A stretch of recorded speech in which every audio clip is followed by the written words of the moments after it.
So you're probably asking yourself, what is sensory integration and what does it have to do with you and your postpartum experience? Well, I get it. Most people haven't heard of sensory integration before. And simply put, what it is how your senses interpret the world around you through your brain. Before we dive into unpacking sensory integration more, the first thing we need to level set about is the fact that you actually have 7 senses. Now, you might be saying to yourself, I thought we only had 5 senses. We do, but there's 2 other senses that are lesser explored that have a huge impact on how we understand our bodies and also on how we can regulate our bodies and relax in our bodies along with feeling safe. Those 7 senses are seeing, hearing, smelling, tasting, touching, and the 2 new ones are vestibular, which means how your body interprets movement through your inner ear, and proprioceptive, which is a fancy word for body awareness and how your body interprets where you are in space through your joints and your muscles. You might be asking yourself, what's the difference between touch and proprioception? I'll go over this in more detail when we unpack these sensory tools. An example of when the vestibular system is activated is when you are in motion. So that could be when you're driving, gliding in a rocking chair, bouncing on a ball, or being on all fours and rocking back and forth. Now that you know what sensory integration is and you have an awareness of your 7 senses, let me share with you why I think sensory integration overlaps with the postpartum experience.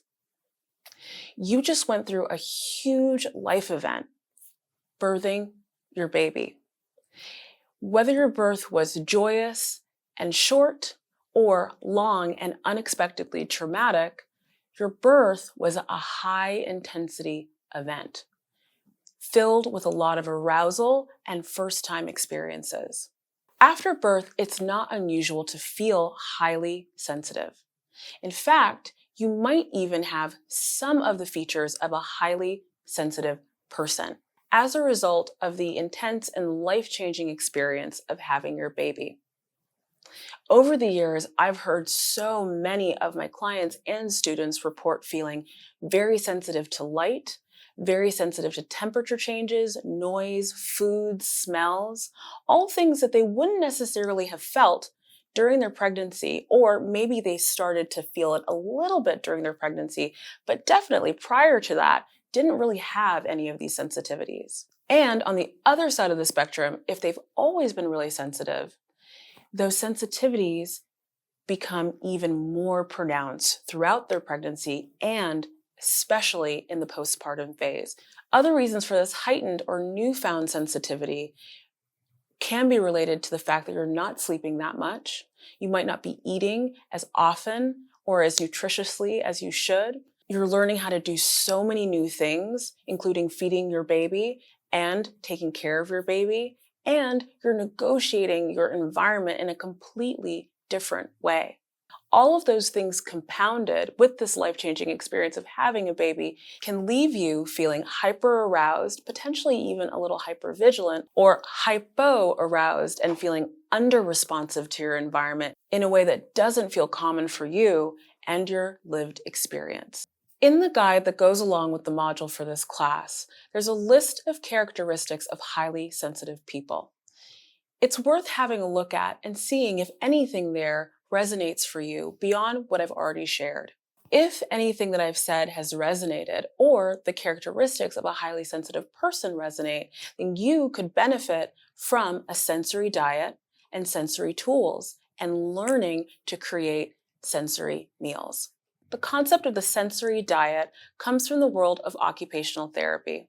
A sensory diet essentially is a series of sensory exercises that you can incorporate using sensory tools to help either calm your system or alert your system. The focus of a sensory diet and creating what we like to call sensory meals is to help you find a just right state. And a just right state isn't only about relaxation or calming, it's also about helping you come out of a feeling of fogginess or dissociation, which is a very common feeling that can come up during the postpartum phase. So let's talk about the possible sensory tools that you could use to build in to your sensory diet. For hearing, a calming activity might be listening to binaural beats or a song that makes you feel relaxed, or possibly using noise-canceling headphones and not hearing any sound at all. An alerting hearing activity might be listening to music really, really loud and feeling the music actually move through your body. When it comes to seeing, a visual activity that might be soothing could be something as simple as just observing your environment, finding something pleasant in your environment, looking at it, and letting yourself relax as you do. An alerting visual activity might be something as simple as watching TV, but watching something that's pretty exciting for you to take in. A sensory activity for smelling that could either be alerting or calming might be the use of essential oils. There are a number of ways to incorporate essential oils, but the most important thing is that the essential oils really reach your nose and are able to get to your olfactory system. One of the ways that I love to use essential oils is to place a few drops on my hands, rub my hands together to bring a little heat to the oils, and then hold my hands over my nose and take a few deep breaths.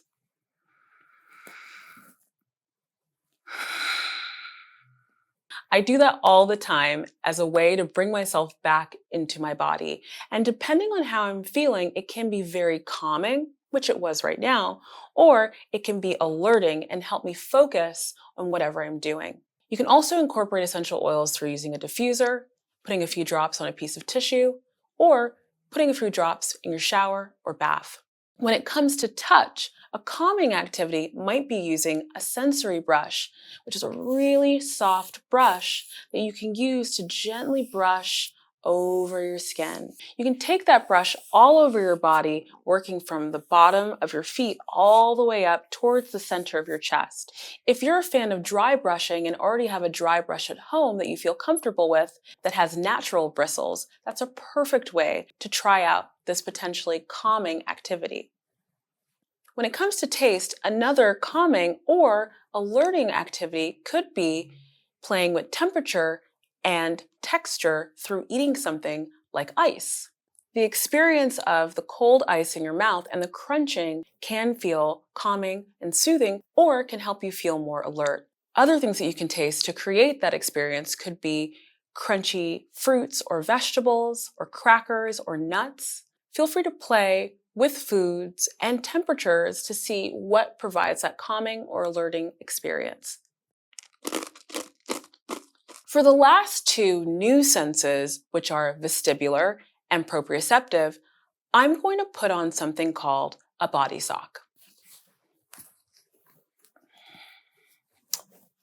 Now, you might be wondering, what's this crazy sleeping bag she's putting on her body? But a body sock, which already feels really good as I'm doing this, is a great way to give your body proprioceptive feedback.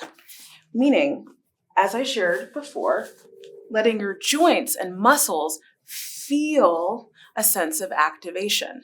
Now, the way that you can incorporate vestibular input once you have your body sock on is to get on all fours. This is going to give you that sense of motion that's needed for vestibular input, along with the stretching that's going to give you that proprioceptive input. As a new mom, I would do that every day. And the reason for that is because the combination of vestibular input and proprioceptive input can help you feel more regulated in your body and get into that just right state, especially if you're feeling really touched out from all of the feeding that you're doing and caretaking. This is a weighted blanket wrap, which is another proprioceptive tool which can help get you into a just right state, which I really love for postpartum moms and can feel really good when you're body feeding your baby, especially if you're feeding with the bottle.